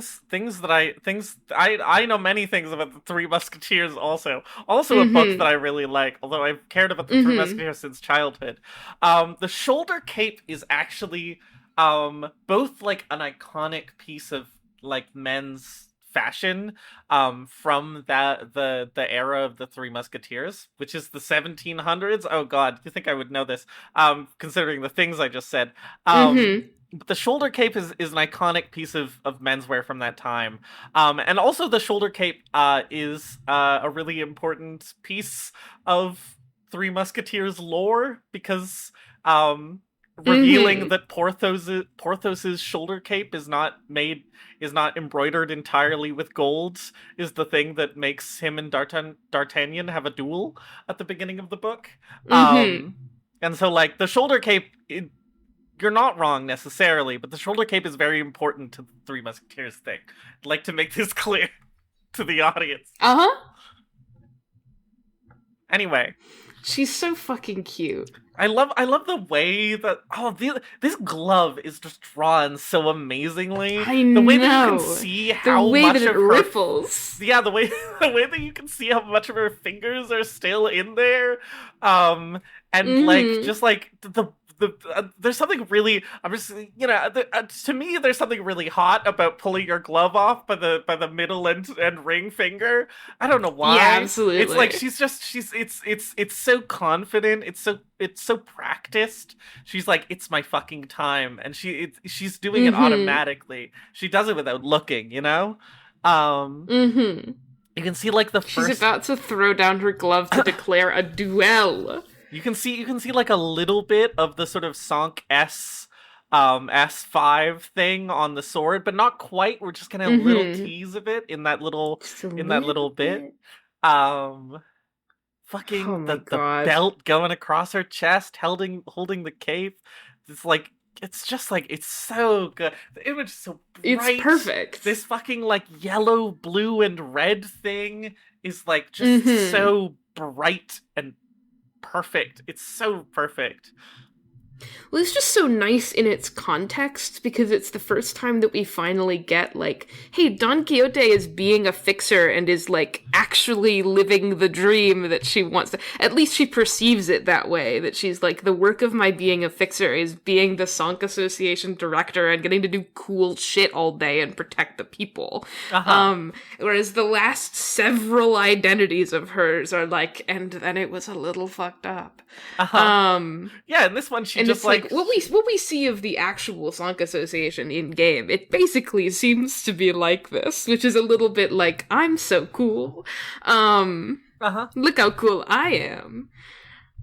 It's just good to it's so good for my soul to make her D'Artagnan, because D'Artagnan is Don Quixote. At the beginning of the Three Musketeers, there's like 3 paragraphs about like, listen, this guy's a bit of a Don Quixote. Like saying the words Don Quixote. And so this just really works for me specifically, a guy who really likes the Three Musketeers. It's so good. But you can't, it's for once, the Uptie 3 is both a thematic narrative continuation and is even better.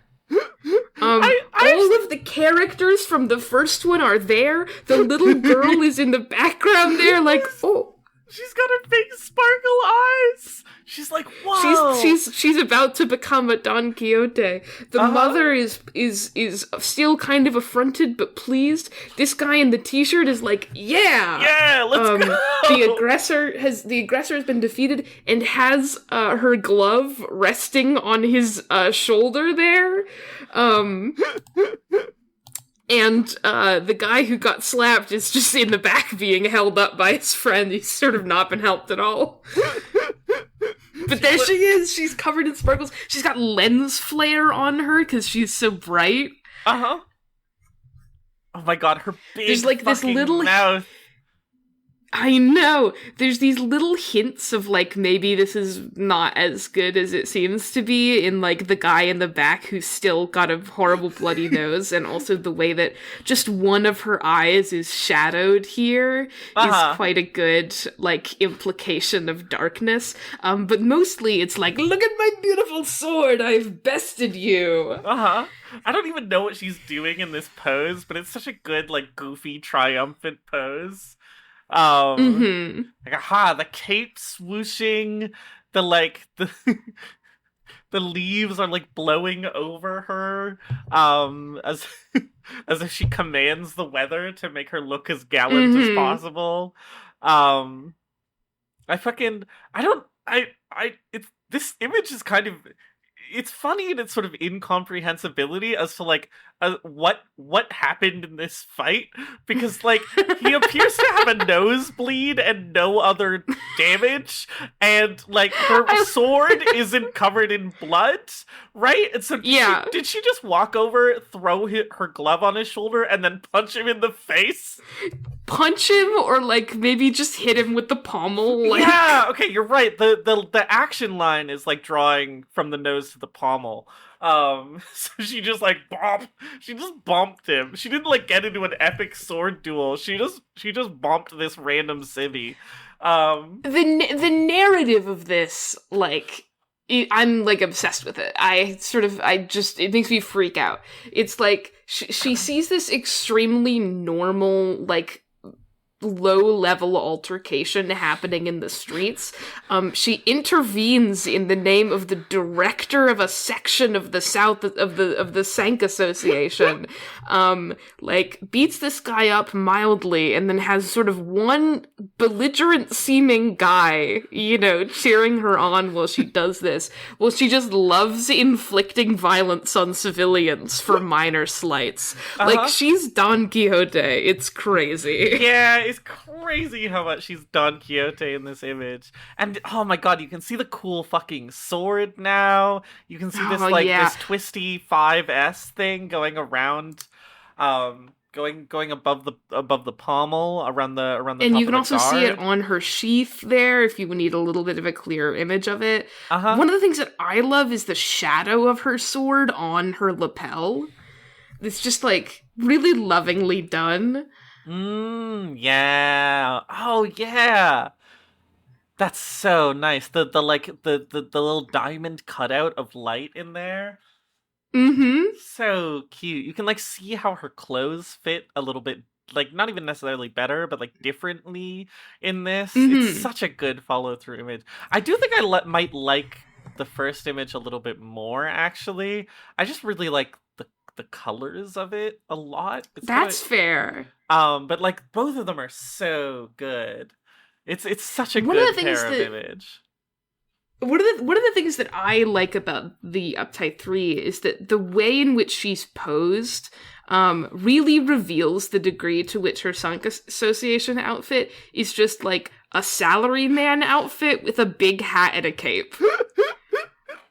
Like, she's just wearing, like, a blazer and, like, a pinstriped, or, like, a winged shirt and a blue tie and, like, pressed pants. It's like, if you removed this, then she would just be, like, a crazy guy going to the office with a sword.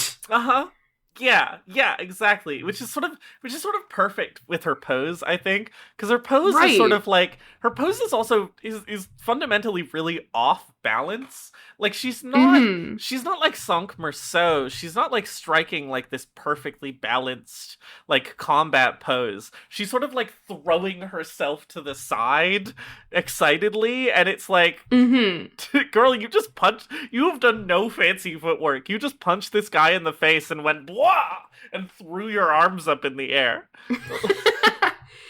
It just, like, the way that the cape lifts really reveals it, and the fact that you can see more of her, like, you can see down to her legs now more clearly. And it's like, this is what an Uptight 3 should do, is show you more of the guy. But, like, it just, also a thing that I've noticed about this jacket, looking at it more, is that it has slightly flared sleeves. Like, at the elbow, they flare out.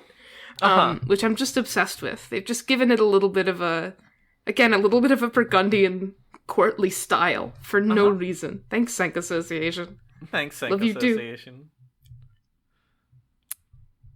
It's just such a nice pair of images. Oh, it's so good. I love her so much. She's crazy. It's such a I just love. She should not be defending the public. She should go to bed. She needs to go to bed. This guy is just a wineskin. I just Jesus. I just love flipping between these two images. I love how she fills, like, she almost like perfectly fills different parts of the image in both of them. Mm-hmm. Like, you could slot these next to each other and there'd be almost no overlap between her. So it's such like a nice clear movement. Like, she's looking to the right in the first one, then she moves to the right and is looking back to the left. It's just a perfect little diptych. It's a perfect Don Quixote. It's a perfect Don Quixote. The perfect I really Don don't know Quixote. what else to say. Yeah. She's good for her. Good for her. Beautiful world. Beautiful world. It's time for the sequel to Don Quixote having a good time. Don Quixote having a good time in a way that's, like, more explicitly probably a bad idea. The middle little sister Don Quixote. Uh-huh. This is the one where she's, her upside 3 has the boobs.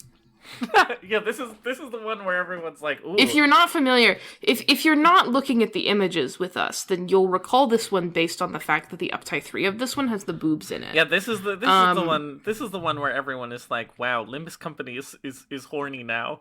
Mm-hmm. Many I've had many discussions about this pair of images. Anyway, the first image. The first image. She's a little 3 again. They love to make her a little kitty. They love to make her a little kitty. Making her funny little noises. Oink. Oink. Yeah, and this one she's absolutely just going meow. Yeah? Yeah. She's like, me? Little bit of praise for me? The way that she literally glows in this image is sending me. Look at the little yellow gradient coming out from her. It's like, meanwhile Merceau in the corner of the image is super normal. It's like, hello, I'm Don Quixote. Yeah, it's this really funny thing where, like, you know, fucking Ricardo is radiating his spooky club purple, you know? And Merceau is being lit by the purple, but Don Quixote has this weird... The lighting on her is actually super funky, because it's this weird mix of, like, highlights of this purple, but also just, like, literally just light coming off of herself. And it's super funky. She just glows. She just glows. She's like, wow. Wow. I love the book. Famously, Ivy loves book. I do love book. There's sort of, like, almost not that much to this image except for her. No, there's not. It really, like, you know, I don't mind very much the fact that Ricardo takes up a solid, like, 30% of this image. Yeah, I mean, it's Ricardo. Because it's very, well, he's Ricardo. It's very important to the composition that Don Quixote is subordinate in this image. But she's still a special little girl. Yeah, that's kind of like the only thing to the composition of this image is that, like, Don Quixote is the smallest thing in it, but she's also, like, the only thing that really catches your eye. That's just kind of big burly man, big boss, and Don Quixote. Don Quixote. Dandalamancha. Dandalamiddle. Doesn't really work. The middle little sister. The middle little sister. Sorry. The middle little sister. I also just like to speak about her actual design a little bit, which we'll get to a little bit more. First of all, I love the middle. I would do great in the middle. I love following orders. I would do great in the thumb is the actual thing I would do great in, but the middle is also funny to me. The middle has Don Quixote and Merceau in it, which is like, you can put the dots together. Like in Sonic Association, South Section 5 director Don Quixote, you can connect the dots. I love the little Hawaiian shirts. She needs a better chest binder, girl. You're gonna hurt yourself. She's just girl. Uh-huh. Listen, the bandages on the boobs thing it's cool for a little bit, but you gotta like it's not gonna be good for you, like in the long run. I'm worried about her. But I am like, I think there's a temptation to be like, well, they put Dawn here because it's amusing that she's so comically small in the land of big burly guys. But I do appreciate the tacit acknowledgement that Don Quixote, who wields a 2.5 meter lance, is about as physically strong and imposing as a bunch of big burly guys. Yeah. Danda la mancha, danda la mancha.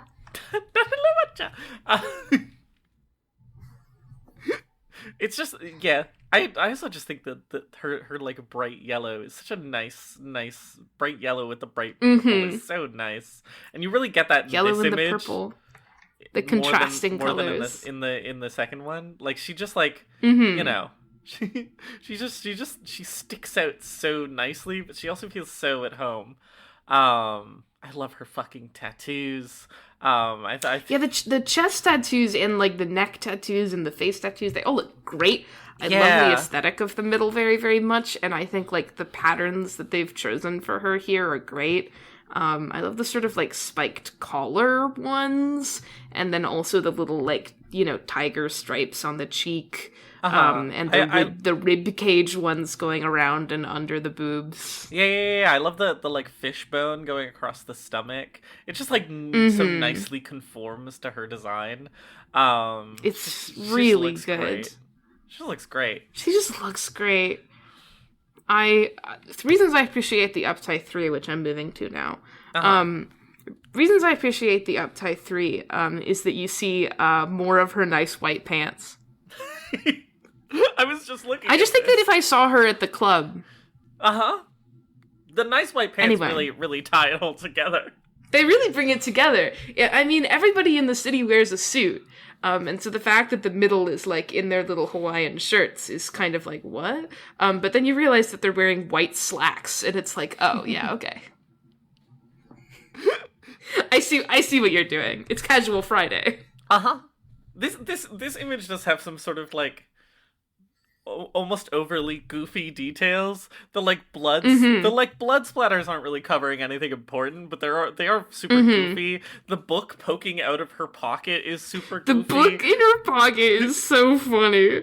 It's like, I get it. She's got the book, she's right in the middle. I know. It's her pocket Bible. I understand.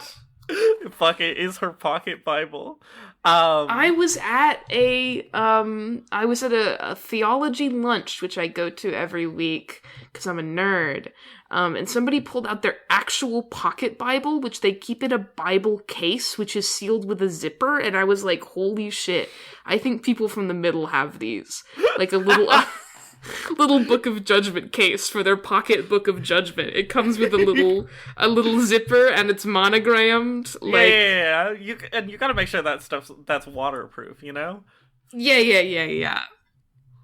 It's attached to her belt via wallet chain.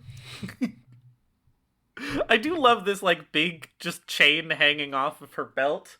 I like that the chain is like broken at several points, implying that it's like a bunch of she just like grabs like fragments of chain and winds them around her, instead of it's like one big chain, which is very in keeping with her sort of generally frenetic character, is to be like, everybody else just has a chain, but I broke it. Her face is so funny here. It's gone back to being like extremely blank. I didn't mention this I meant to mention this in the last one, in Song Uptie 3. But like, I really like the way that they draw her mouth in that one especially, but also in this one. I feel like, I don't know, a lot of people drawing like sort of cartoon open mouths can make them really look just sort of like a featureless void. But she has like a really nice big clear tongue in a way that's like, feels like she's she's talking. I don't know. Maybe that was a stupid thing to say. Why do I ever feel self-conscious about anything? But like she's so like big and bright, and she's like, "Hey, hey!" She's so now that I'm excited. getting a better look on like of the tattoo that's on like her sternum, it looks like a Punisher skull. It does. I guess it is supposed to be a skull. The first thing I thought was that it was like a guy, and the top bit is like his head, and those little sort of like. You've been playing too much Hollow Knight Silk Song.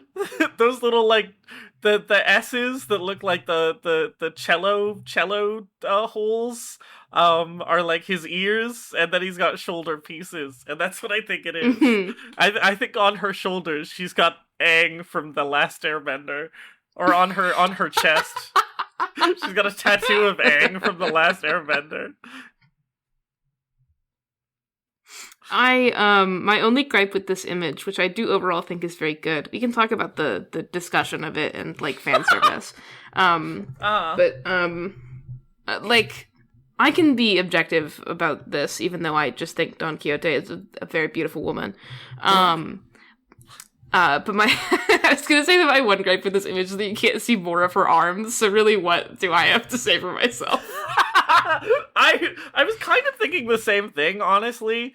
You get a nice shot of her abs, and she does have like nice she does have nice abs. They're not like drawn too over the top, which I actually kind of appreciate. She looks like, you know, like a human being. She looks like there's a nice like, you know, layer of soft fat over her abs.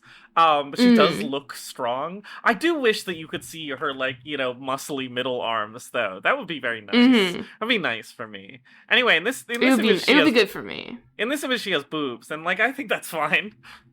I think it's fine. I think people were like thrown off by it in part because this image is a very like Don Quixote being childish kind of image. The whole uptight story around this image is that she's like doing violence and then later she'll get ice cream. Like that's the plot of it. And so they were like, very childish woman who wants ice cream with jiggle physics is odd. Which is understandable, I think. But it's very like, you know, I think that you have to be more like looking at the whole picture instead of just taking this one snapshot of the picture and being like, wouldn't this look weird out of context? Because of how much Don Quixote is not a child. And how much this is like a prime feature of the text.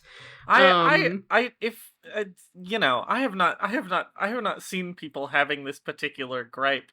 I've just seen friends of mine being like, "Whoa, you just don't usually see boobs."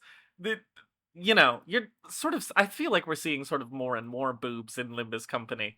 But like this, there just like wasn't that many of sort of in your face boobs at the point that this image came out. I think that like. To me personally, the idea that she's kind of childish and also she like is expressing sexuality is a non-issue. Women are allowed to have fun. In fact, the best part about being a woman is the prerogative. Is the prerogative to have a little fun. Have a little fun. Hey, so you know how many people are going to listen to this episode without having listened to the entire previous, like, oeuvre of the podcast? That's fine. It is fine. It's our podcast. I just thought it was funny that we were, like, expressing this as though it's a joke we've made many times before, and we have in a particular episode that nobody is going to go out of their way to listen to. Ash, you know that, like, the Shania Twain song, Man, I Feel Like a Woman, exists outside of the context of this podcast, right? What?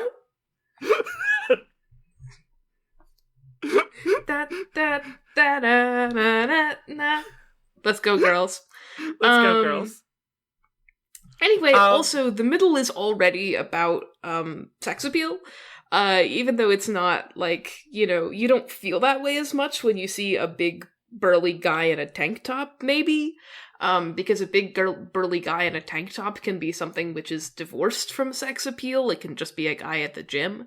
But, like, you understand that this is still, like, about showing off your body. It's, like, a core feature of the middle aesthetic. And I think that's super normal here. And in a way, you know, you're right that to treat this differently because it's a female body as opposed to being a big muscly man in a tank top leaning down at you, and holding you up by the hair / patting you on the head gently. It really could go either way, right? You know, is, you know, like an understandable impulse, but an impulse that we don't need to follow.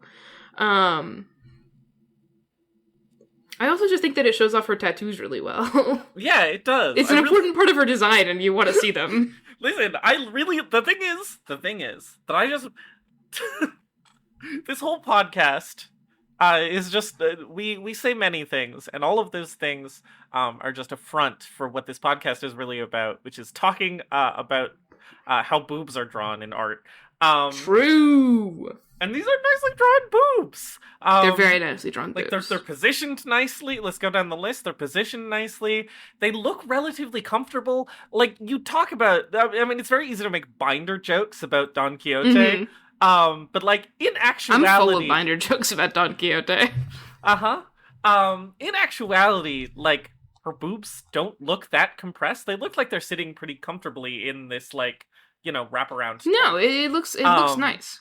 So she's got boob comfort, always important, and just like the way that the tattoos, like, you know, conform to the geometry of her boobs, makes her boobs look nice, makes the tattoos look nice, and is just hot. Also, her boobs are literally glowing because the tattoos are glowing, and that's funny. It's sick. She also just, like, you know, we've talked about Limbus Company doing bad boobs before. But in this image in particular, which, you know, like you said, is sort of was surprising at the time because it had so much unexpected boob in it, it does a great job at not doing cleavage bad. Yeah. Cleavage normal. The boobs are positioned well, like, relative to each other, and, like, this is another way in which this top looks sort of comfortable, is it's not shoving her boobs together. They're just kind of sitting in the top. But it also doesn't look like they're about to come loose at any second. It looks a little bit like they're about to come loose at any second. This top is sitting pretty low on her boobs, all things considered. And if I had gripes, that would be my main one. But, like, you know, that's fine. We cheat in art in various ways. When you want, like, a little bit more boob on there, you push the top just a little bit lower. Nobody's gonna notice if they're not super nitpicky. Which we are. Anyway, we are super nitpicky. Anyway, she's awesome. She's having fun. Yeah, that's the best part of being in the middle. That's literally the best part about being a woman. Yeah, it's the prerogative to have a little fun. Dunna.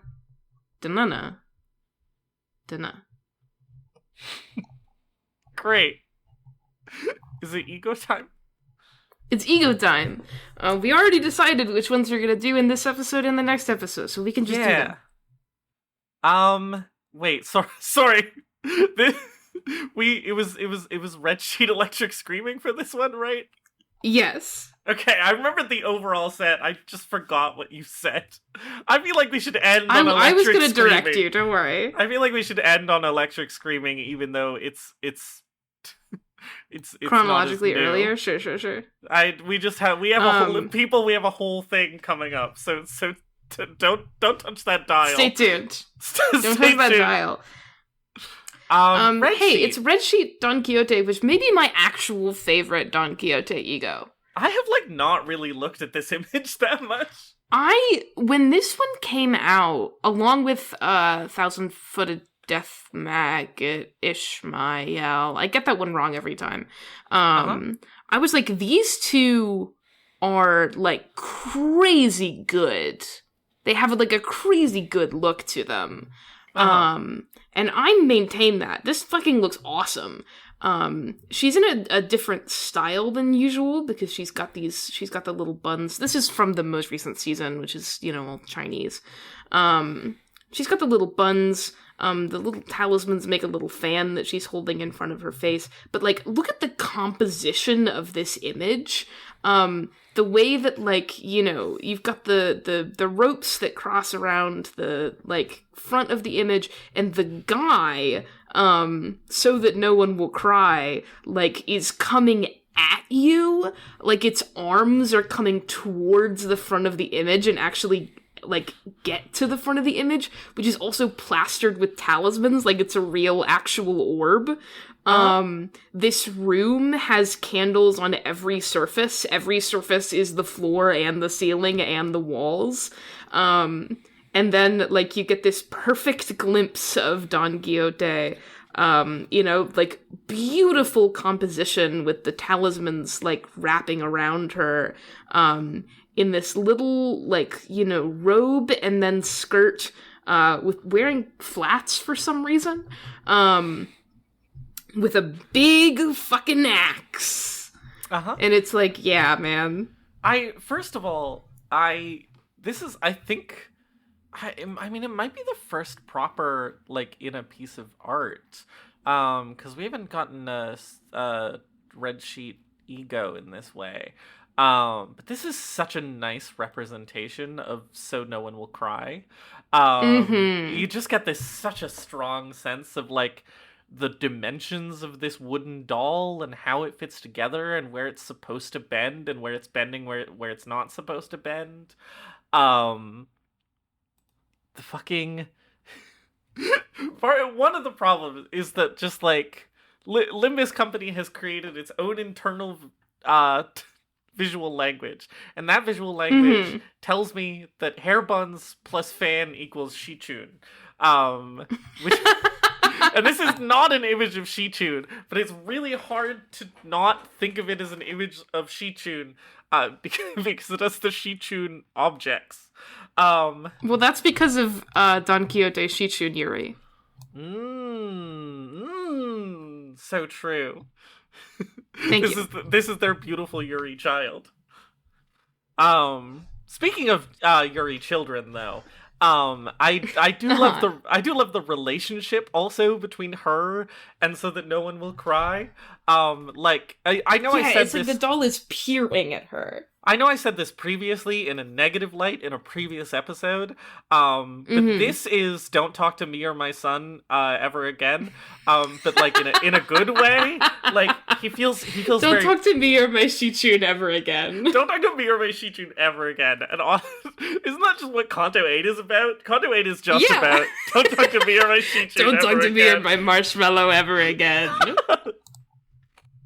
But he's like, the way that it's like sort of cradling her lovingly, and the way that, like, you, the audience, are sort of like ominously cut off by, like, the ropes and the talisman in the way, and these talismans that are floating in front of the abnormality, like, pointing at you threateningly, and it's like, don't talk to me or my Shichun ever again. It's got this great, like, protective vibe, which I feel like is such a good energy for one of these that you don't often see.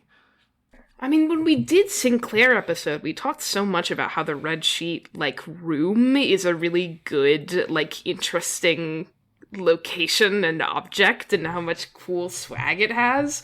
And I just love this representation of this, like, hermetically sealed, like, infinite talisman room that you are kind of blocked off from between the ropes and the actual talismans, obscuring the image, with a big guy in it and also the little guy with the axe.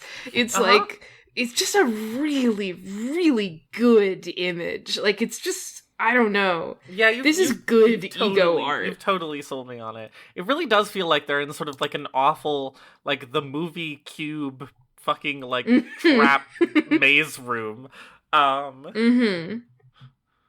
It does feel like you opened, like, a door in Severance and you saw this, and then you had to close it immediately. It's really good. I don't know really why that's what I this. go to immediately, but... No, I get you. And also just, like, the wood texturing in particular in this looks so good. I love wood. And it just, like... So the No One Will Cry just looks so good as, like, you can, like, tell what part of the tree the various parts of him are made of. It's crazy. I'm also just lightly obsessed with if you look at the sprites, the corrosion sprites for this one, just look great. You can see the idle animation for this, which is just delightfully twitchy.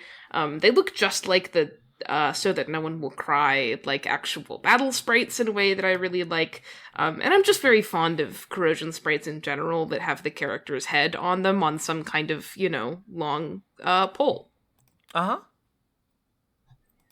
It's good. You've really sold She's me on awesome. This. I had never really looked at this. Yeah, it's one of my favorite pieces of ego art. Hey. I think it's time to throw in the towel.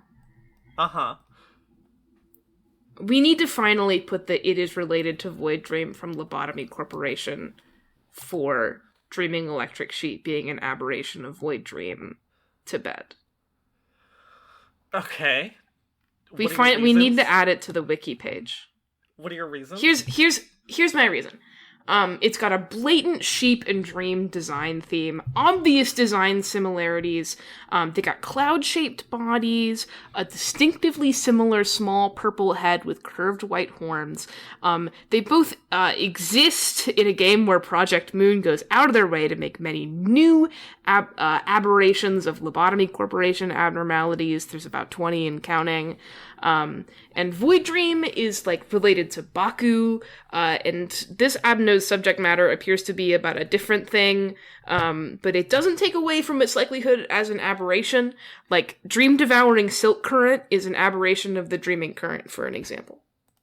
Okay, but, like, first of all, sheep and dream isn't that unique of a theme. 1. 2, cloud-shaped bodies and small heads with curved horns. That's just describing a sheep. Also, Dreaming Electric sheep's head is black, not purple. There are a ton of new Abnos in this game, so there being, like, a bunch of aberrations doesn't mean much. And we know Dream-devouring Silk Current and Dreaming Current are related because of their name. Dreaming Electric Sheep and Void Dream don't have that same connection. I'm not saying it can't be an aberration, but we don't know nearly enough to say that it is one.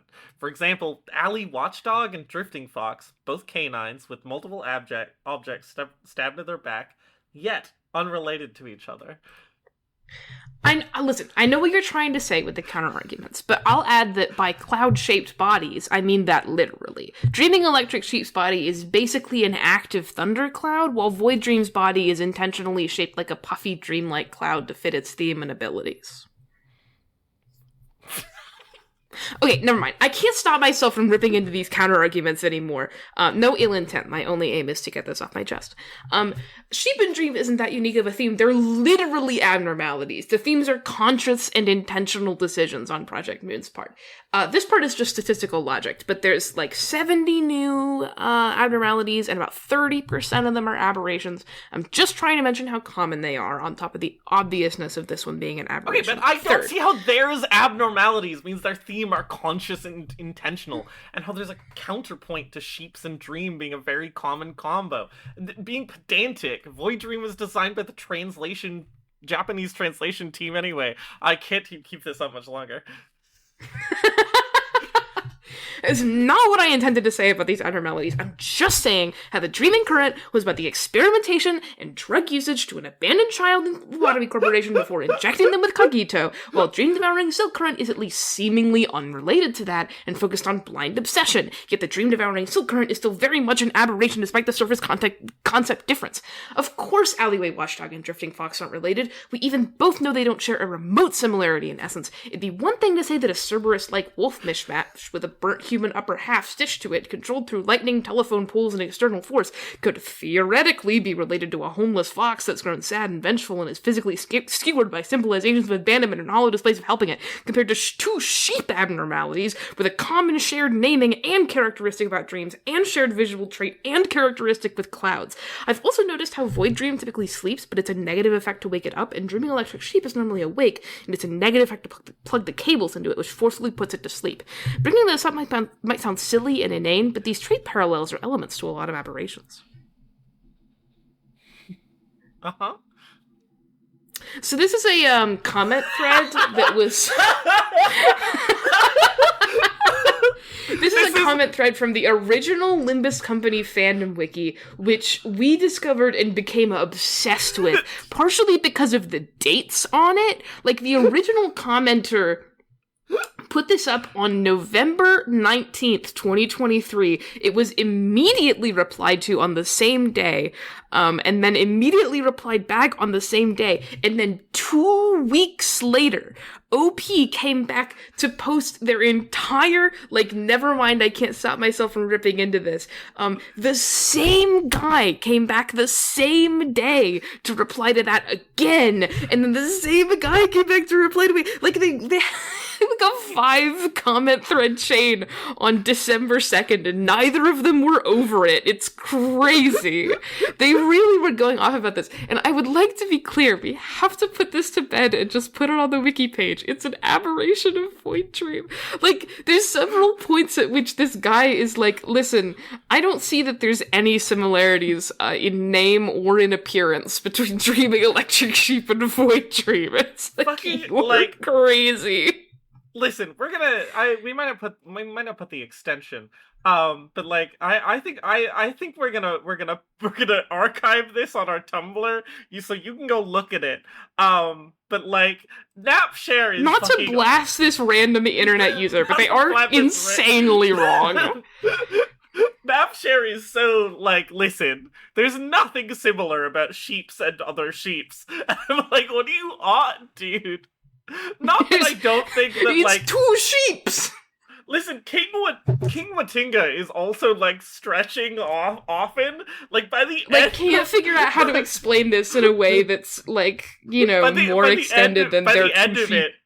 Yeah, by the end of it is just kind of like, listen, art is, like, designed, and then just says that over and over again. It's just like... I can't get over it. Just because they're abnormalities doesn't mean their themes are conscious and intentional. Like, what are you on? Both of these guys are just insane. It's such a... It's such a violent, such a weird wiki internet comment. Artifact. It's just like, anyway, we found out about this and we got obsessed, and it became like the only thing we could talk about anytime Dreaming Electric Current appeared. We would just reference this constantly. I can't handle it. It's so... It's good that Limbus Company switched to a better community wiki, but it's so sad that this comment thread is lost to time on the vandalized old wiki. Yeah, and especially because you need a fucking fandom.com account to look at the comments now. I had a fandom account because I used to edit the My Hero Academia fandom wiki. Fun fact. I got emails about an edit that I made to a page for, like, months afterwards. And that's how I remembered I still had a fandom account. Anyway, go look at our Tumblr. We'll have this we'll put it up on there. It's just so iconic. Dreaming Electric Sheep is not an aberration of Void Dream. Lists 8 bullet points. Like, fuck off. We know they're related because of their names. Dreaming Electric Sheep and Void Dream don't have the same connection.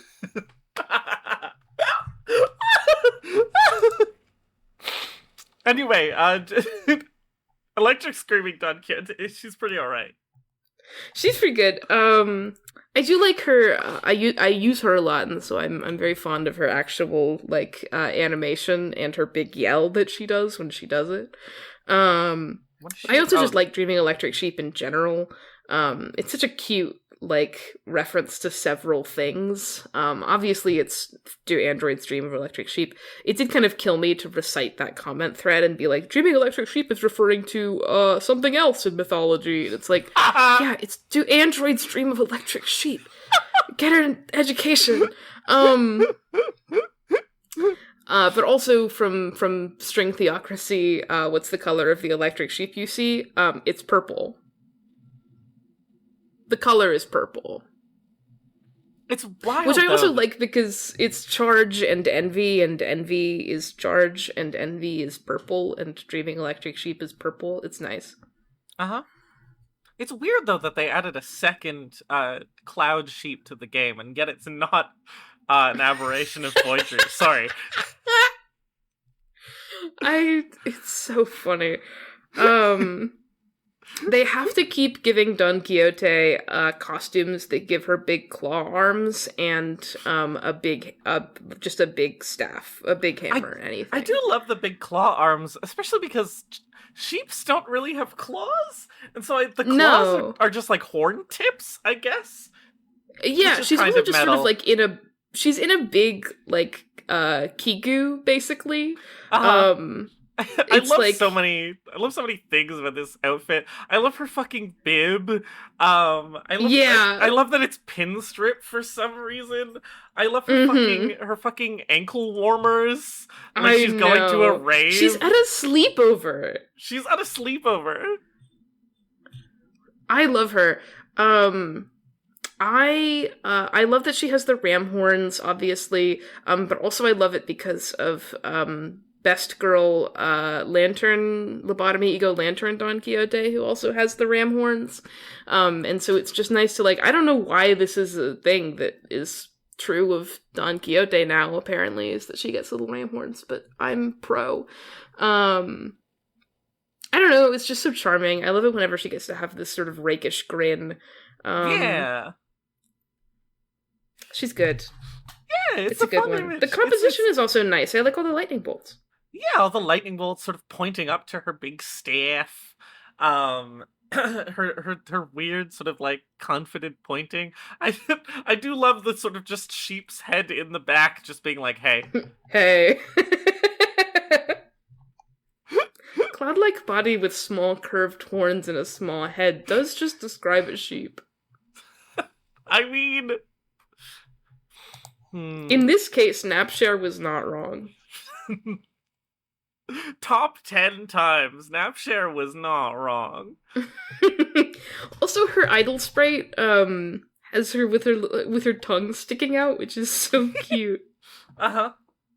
And she's obviously just wearing a little, like, horn headband, like she's Chris Deltarune, and her hair is all sticking up from the static electricity, and it's adorable. And then you get to her corrosion, and it's like, what's wrong with you? Yeah, I love her weird little feet. I love how she's like a Steven Universe chest gem, like energy chest gem. It's cool. She's like an egg of the abnormality. She's got a little gem in her. Yeah, it's fun. What I'm fond of with the corrosion is the way in which she looks like a lightning bolt when she's moving. Her limbs just, like, stretch out in weird ways. Yeah. But she's not as monstery as I usually like for my corrosion, so oh well. I like how stressed she gets. She really gets that sort of, like, you know, I haven't slept in 20 years because they're busy plugging me into the power grid, ? Mm-hmm. Again, I'm like... Carry on. I'm going to... Okay, at least on the Limbus Company wiki, it says the name of the abnormality in its ego gift, or this wiki, is a reference to this dystopian sci-fi novel, To Androids Dream of Electric Sheep. Thank God. It does not mention it being an aberration of void dream. It doesn't, no. We still haven't won that war. I also I feel crazy because the trivia says the ego gift imitative generator, which is a horn headband that has charge, may be related to this abnormality. What are you cooking? Uh-huh. And furthermore, why? Uh-huh. It's just an aberration of void dream. I'm going to go look at Void Dream. Hang on. Just go look at Void Dream. Everybody look at Void Dream. I forgot the Void Dream turns into a chicken. What's up with that? That means it's actually that Void Dream and Dreaming Electric Sheep are unrelated. Yeah, okay. I mean, Dreaming Electric Sheep doesn't turn into a chicken. Yeah, come on. I think this is a Baku thing. Anyway, she's not quite as fluffy as Electric Screaming Merceau, but like that's fine. Mm-hmm. She's got a good thing going on. Electric Screaming Merceau I really like, outfit. and we won't get to forever, just because he's so stressed out. Uh-huh. He hates it. I love it when they hate it. You sadistic fuck. He's also a big monster when he corrodes. He's not even like, he's just his head is the sheep head, but with his hair, which is barely recognizable. He just looks like a big sheep.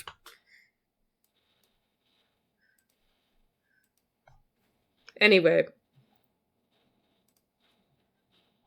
I guess that's the podcast. I forgot that these part A's end sort of anticlimactically. mm-hmm. Tune in next week for all the other Don Quixotes.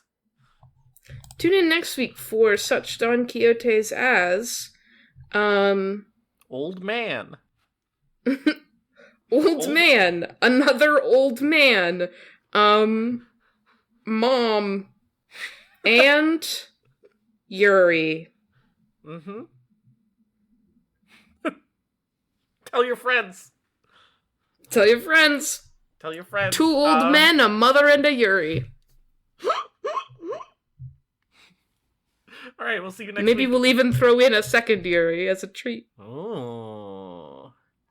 Don Quixote would never do Yuri. Don Quixote would never do Yuri. Don Quixote is straight. The Kinsey scale numbers should have all been 0. Her Kinsey scale number is -1. She's never looked at a woman. Wait, that's not how it... Wait, who... Okay, bye. Okay, bye!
정의는 반드시 승리하는